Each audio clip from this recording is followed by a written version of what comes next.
about my future and still trying to figure out what I want to do with myself, what I want out of life, etc., etc. So if you are also worried about your future and worried that you haven't figured anything out or figured everything out, don't worry about it. You're not the only one. I'm 21. I don't know what I want to do with myself.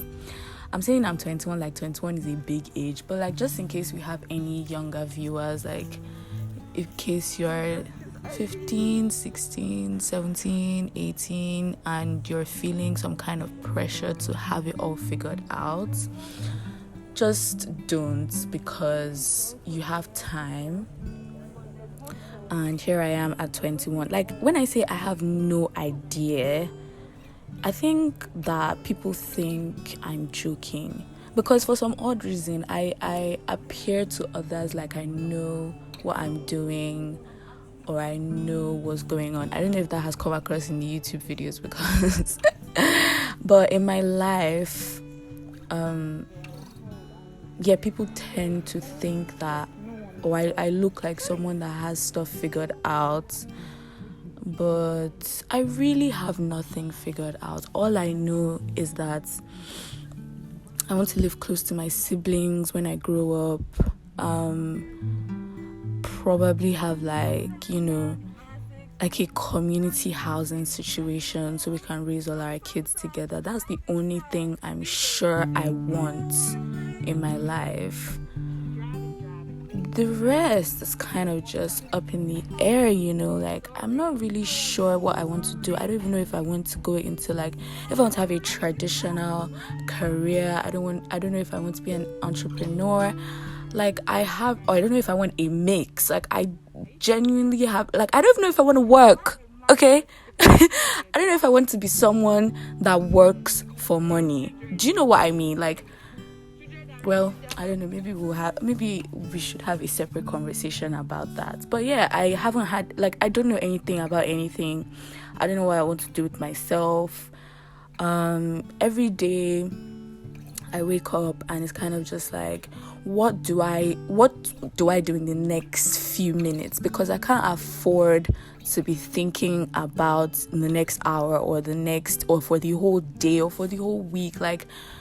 I'm the complete opposite of those people that are when you wake up, manifest your day or visualize what you want to achieve that day, write down your goals. I'm the complete opposite. I have nothing I want to achieve because I don't know.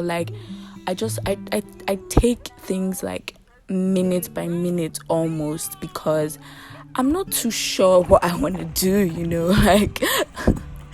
so yeah, don't worry about it. You have time. I still feel that I feel pressure because I'm 21, but I also feel another side of me is kind of relax. 21 is young. You're literally still a baby. You'll figure it out eventually. I keep having the most vivid, awkward dreams, so vivid, and they're just so strange. The other day, I had a dream that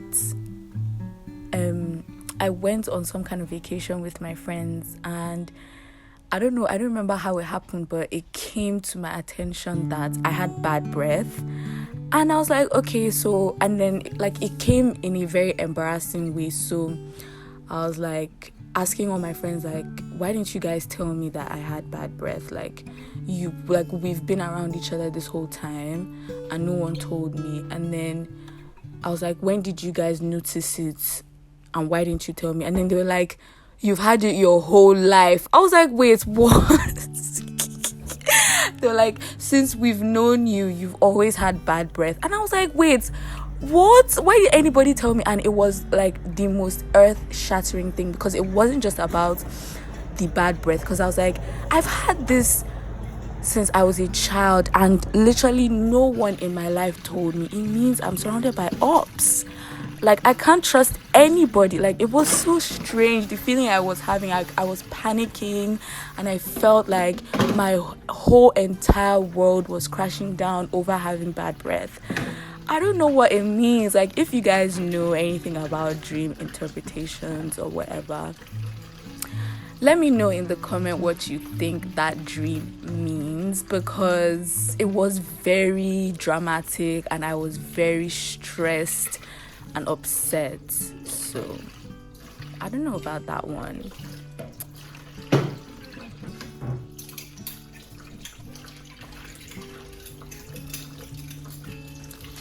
I have a terrible work ethic, and I think I've recently started to get to the roots of the problem. Just a little bit about my work style. I leave everything to the last minute because I'm not really motivated to do anything until I absolutely need to. I don't really work hard at anything.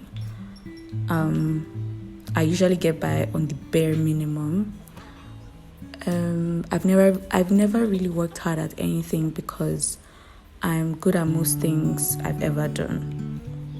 I'm sort of gifted in a way, like I do above average at most things without even trying or on my first go at it.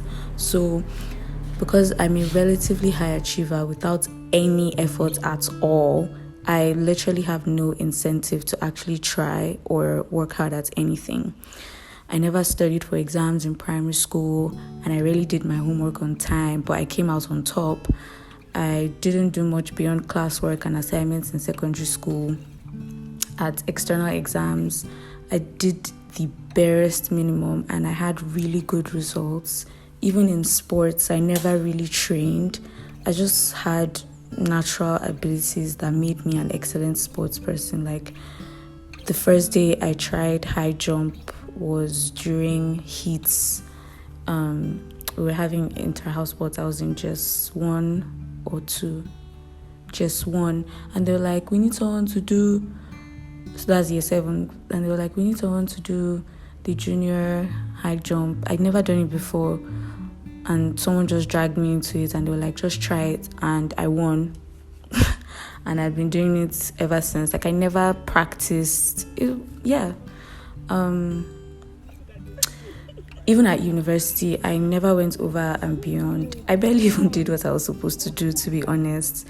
I started most assignments no more than, let's say, 7 days to the deadline. Like, I wouldn't start my assignments until like a week to the deadline, and I still had pretty good grades, and I finished uni relatively well.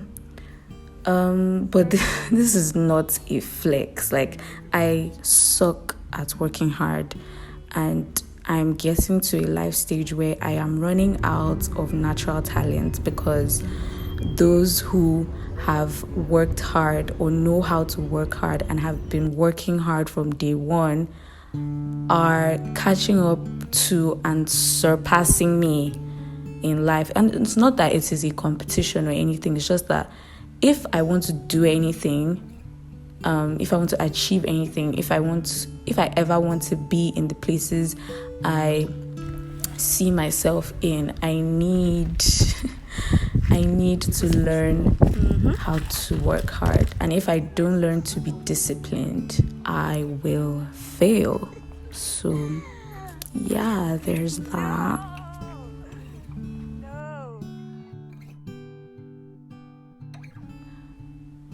I love my brother a lot. Like, this boy is my child. Like, when he was young, I was his favorite person for some reason. Like, he just clung to me, and I've also developed an attachment. And when we were much younger, I'm only 5 years older than him, so you can imagine when he was born, I was 5, and just while he was a baby, I was still a child. So, but I was doing a lot of like taking care of him and catering to his needs and knowing what he wants and all of that stuff. So I'm extremely attached to my brother, almost in a way that is not the best, because he used to walk all over me a lot. Even now, it takes a lot to like not do everything for him because I love him so much, and I don't know, I just feel like, oh, that's my baby. Like, it's so strange. It's honestly really strange. And he's growing so fast, and I feel as if he's my child, like as if I'm his mom. I don't even know how my mom feels, like seeing him being so grown now after like giving birth to him and everything. Yeah. Strange.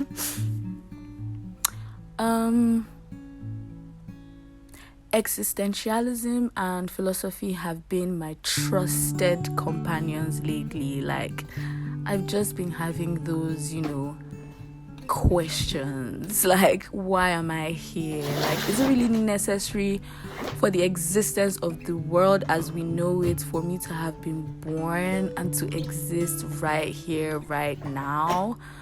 Like, am I my body or my mind? Like, if I still had this body, but I was socialized differently, I would be a completely different person. And I would even interact with my body completely differently from how I do now. So I could possibly even look different, because how you treat your body, how you interact with your body is a huge part of what you look like at the end of the day. I mean, apart from like your genes and everything, that's something you can't change. But like, let's say I was socialized to work out a lot, I would look different. Like, my body would look different. Or not work out a lot, eat, sleep, not have had like in my early life I was very active in sports. If I wasn't that way, how would I be? I would even be physically different. So my body would be different, but would I be the same person? Oh my god, I don't even know. Are the thoughts in my head my own? Like, are they from me? Like, who am I without socialization? Would I even have a mind if I wasn't socialized? Like, how would I think? And who is society? And why do we let her dictate everything? Anyway, there's a lot of things about how society currently functions that I vehemently reject, but I'm forced to participate in because they're so intrinsic to life as we know it. So I'm constantly torn and fighting some very strenuous battles that are incredibly mentally, physically, and emotionally draining. More on that in a separate video. I'm 90% sure you can train your body to not feel hungry. This is very random. I know this because I have unintentionally done it to my body. Like, it doesn't mean I don't need food, but my body just doesn't tell me I'm hungry anymore, or not as often. Like, I just eat because I haven't eaten all day. So obviously I know that I should eat, but I just don't feel hunger in a normal way. And my parents have been complaining about this. Sorry guys. Don't do this. Don't try this at home. I think I've been looking at emotions the wrong way. Stuff like fear, anxiety, anger, panic, sadness, they're actually just indicators. Like, physical pain is an indicator. If you put your hand in fire, the whole point of having the ability to feel that fire is hot is so that you can remove your hand and preserve your life. I think maybe this is what all emotions are for. Indicators for other more important things. They're not for us to dwell on. I think that's why therapists always try to help you get to the root cause of an emotion, because that's the real issue. Emotions are the real triggers. I don't really know what I'm going to do with this information, but it's always nice to have an epiphany. I've been really enjoying my crochet hobby, guys. I've been making a lot of stuff lately because it's such a good outlet for me to express my creativity, and it's a great stress reliever as well. I'm really proud of all the stuff I've made. It's really cool that I can have those ideas in my mind and the actual technical know-how to bring them to life. great self-esteem booster, guys. I highly recommend. Finally, I think this is probably one of the most important things I've been thinking about lately, and one that has actually led to a shift in how I approach things and my life going forward. All stages of your life are transitional. That means that your entire existence is just a series of phases. So it doesn't really matter how anything is now, whether good or bad, because it will change. The choice is yours to either enjoy or endure. And that goes for any situation, good or bad. It also means that you can be and already are anything or anyone you feel like being. Don't be afraid to change things up or reinvent yourself. Don't be afraid to pick up new things and shed old ones. Stop hanging on to your past selves, because you're already a different version of those selves in this exact moment without you even realizing it. So what could possibly go wrong when you decide to make a positive, conscious change for your own happiness? If you made it to this part of the video, thank you so much for watching, and let me know in the comment section. I hope you really enjoyed this video, and don't forget to like and comment and subscribe and share. And I'll see you guys in the next one. Bye.